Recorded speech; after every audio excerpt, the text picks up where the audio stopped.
Divorce কেন বাড়ছে? সম্প্রতি এর সংখ্যা দিন দিন বেড়েই যাচ্ছে। মাত্র ৯ মাসের বাস্তব গবেষণার ফলাফল যা শুনলে আপনি চমকে যাবেন।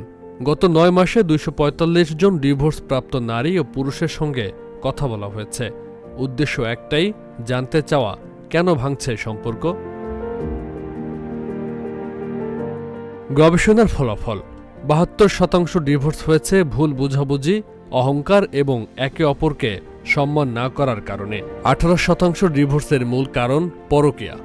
১০% ডিভোর্স ঘটেছে স্ত্রীর অতিরিক্ত বিলাসিতা ও অবাস্তব চাহিদার কারণে। আশ্চর্যের বিষয় হল ৭৮% ডিভোর্সের কারণ নারী আর ২২% ক্ষেত্রে দায়ী পুরুষ।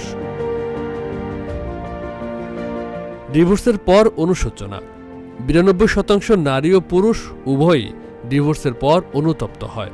তাদের মুখে একটাই কথা, সিদ্ধান্তটা ভুল ছিল, যদি আরেকটু ধৈর্য ধরতাম। ডিভোর্সের পর নারীদের অবস্থা: ৮৯% তালাকপ্রাপ্ত নারী আর দ্বিতীয়বার বিয়ে করতে পারছে না। ৪% নারী নিজের ইচ্ছায় বিয়ে এড়িয়ে চলছে। ৭% নারী ভুল পথে চলে গেছে সমাজের অবহেলায়।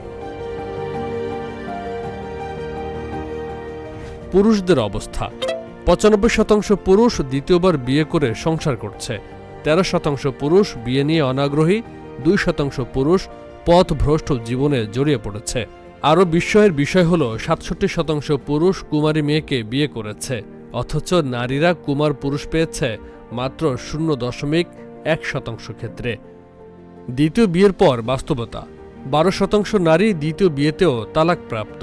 ৮৯% নারী দ্বিতীয় সংসারে অসুখী। অন্যদিকে মাত্র ২% পুরুষ দ্বিতীয়বার ডিভোর্স দিয়েছে, আর মাত্র ৩% পুরুষ দ্বিতীয় সংসারে অসুখী।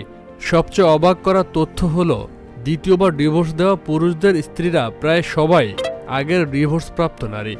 কিন্তু যারা বিধবা নারীকে বিয়ে করেছে তাদের ৯৩% পুরুষই সুখী সংসার করছে।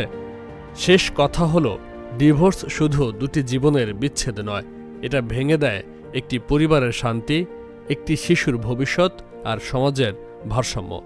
তাই এই ধরনের কাজ থেকে সবাই বিরত থাকব, এটাই প্রত্যাশা।